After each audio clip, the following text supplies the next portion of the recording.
It's going to be a shorter NBA Open because we have all of this McShay stuff that we did and then a World Series preview with Matt Bushman, as you heard in the intro. So it's been really fun, I think. I mean, granted, I love the NBA, so I've enjoyed the first two nights of the season. So there's a lot of different stuff that I could do. But I really want to focus on the second game last night, and that's L.A. coming from behind in the fourth quarter and beating Phoenix. Now, we know going in, Phoenix didn't have Booker. There's a foot injury there, and Beal's still dealing with some stuff, so he hasn't even played for the Suns yet.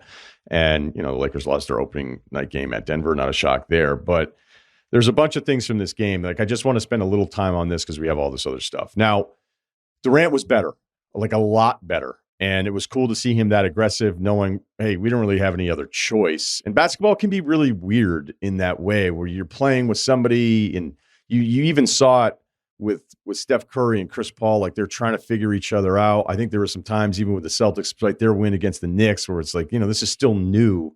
And you don't want to be the good teammate so much that you're deferring too much and then taking away from your own game. And I think at times with Booker going off in game one, we are on the playoffs, right? Game one of the season, it can lead to Durant being a little deferential at times. Now, last night he had no choice, and he goes for 39, 14 to 28. I thought he was terrific. And when you look at the Suns with him on off the court, it was two completely different things, as we're not surprised. I still like the way the centers are being used for Phoenix, but Nurkic got in foul trouble. Let's go to the fourth quarter, though, because really the biggest story of this is all LeBron, despite Anthony Davis having a really huge night, too. I will share something with you. After watching the first game against Denver with LeBron and then watching the first three quarters last night, I was like, okay, is this it? Is this it? And it sounds unfair. It sounds greedy to even ask that question because LeBron is two different things at the same time. He is somebody who discovered another planet when it comes to basketball. Okay, what he is doing this many years in, imagine 21 years from now having a podcast. I don't know if that's going to happen. And I do an open being like, Scoot Henderson's still doing it. Like that's what we have here. So everything he's done, everything he's given the game, everything he's added to the resume, all that stuff is absurd and basically unobtainable for almost, like I don't know anybody's ever going to be able to do this again. And he's doing it where you're putting together your top 10 list for NBA players going, all right, he's top 10 and then maybe feeling guilty he's not in your top 5, even though, look, I wouldn't put him in my top 5. So it's a little bit like the Peyton Manning thing, his last year, despite the success of the Denver Broncos for the season, you could see physically it was just different. It was way different and far worse than anything that we can see with some physical deficiencies with LeBron now. But I know that, and I've done this rant before, it actually exists on YouTube, I believe, where I just got so sick of every major broadcast. With Manning, it was obvious his arm wasn't the same. You knew he wasn't going to make the terrible decision because he's too smart. But he'd hit a 3rd and 7 on an out.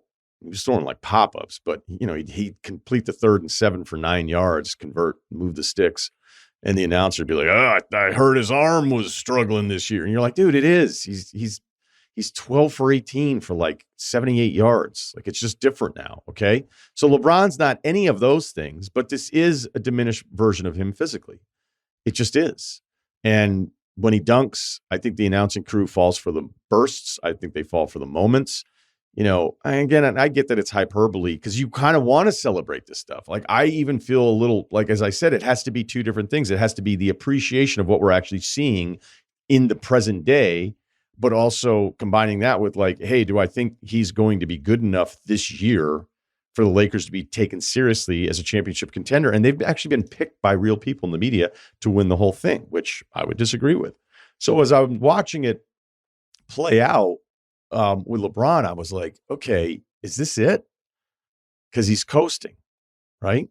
And he's having those burst moments where, Reggie Miller's like, just like in his first year, there's no difference. I'm like, okay, all right, whatever. And I get it. Like he's just excited. He's on the call, the whole thing, because it's exciting to see him have the chase down block last night. Right.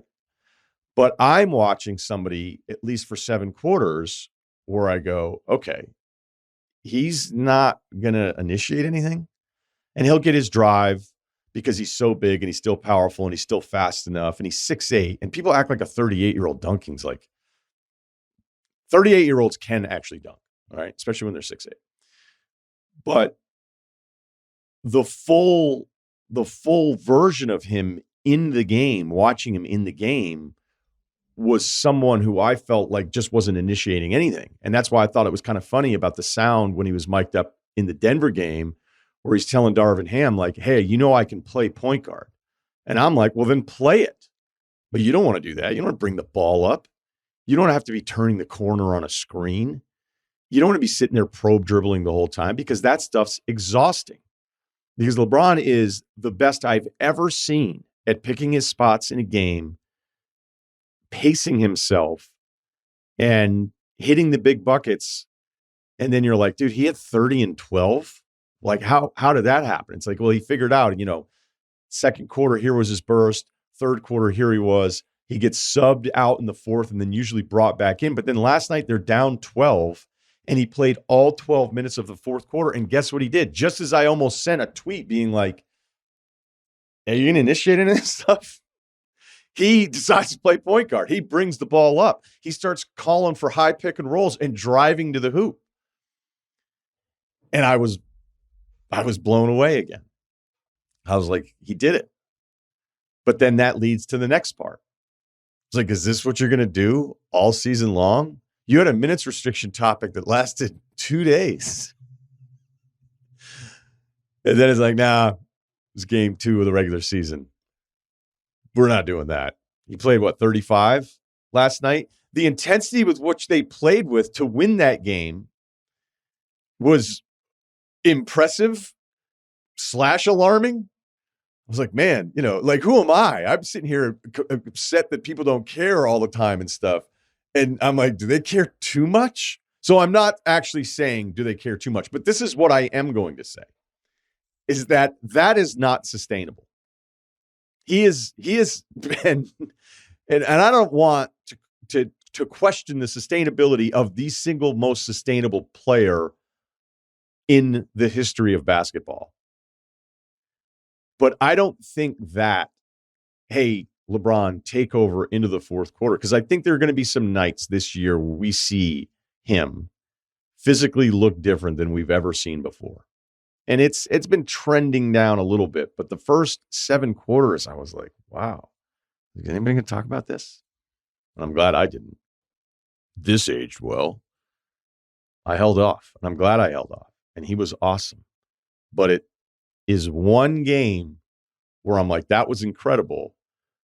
But that immediately leads me to the next question, the next talking point of, is that what you guys think you're going to do all year? Because I don't know how that would possibly work. I don't know if he can do that. And I don't even like asking that about him, because the answer has been yes every time you've asked LeBron, can you do this?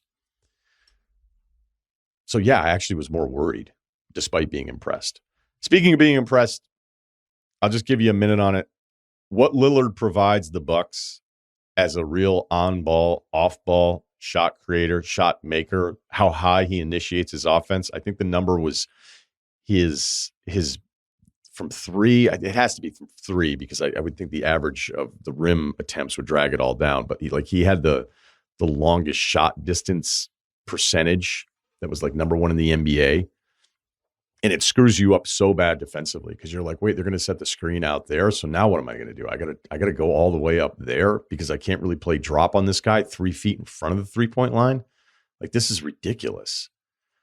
And then I would think that could open up some other stuff if they don't use Giannis in the screen. They were using Brook Lopez more. If Giannis can find a way to get into the paint off of that once Lillard turns the corner. Now, you could say, well, if you're Giannis, you don't want him bringing his guy in. Yeah, but if you're Giannis and you're outside, your guy's already cheating anyway, because if there's one thing you'd be thrilled to defend, would be Giannis on the opposite side of the ball trying to provide some sort of spacing. So I think there's, even despite how special it was with Lillard last night, I actually think there's a couple tweaks there with Milwaukee of getting Giannis like easier catches as everybody's freaking out, trying to get in Dame's way and impede his shot making from out there. But this is the best offensive creator the Bucks have had through this whole thing. And they didn't even have Middleton last night. So it's not, Middleton can get cooking every now and then, but we already know what that is. His version of cooking, we already know what that looks like on a basketball court. Giannis is unstoppable when he gets it going, but there's still never been that one kind of like go-to thing other than just overwhelming you physically and with his athleticism. And even Drew Holiday, who I think we all really like a lot, if you were running them off of high ball screens and being like, okay, this is how we're going to run our offense, and our first option right now is Drew making a decision with the ball in his hands off of the screen, you're like, okay, we'll probably do a little bit better than that. Well, they have done a lot better than that. And it was really, really impressive.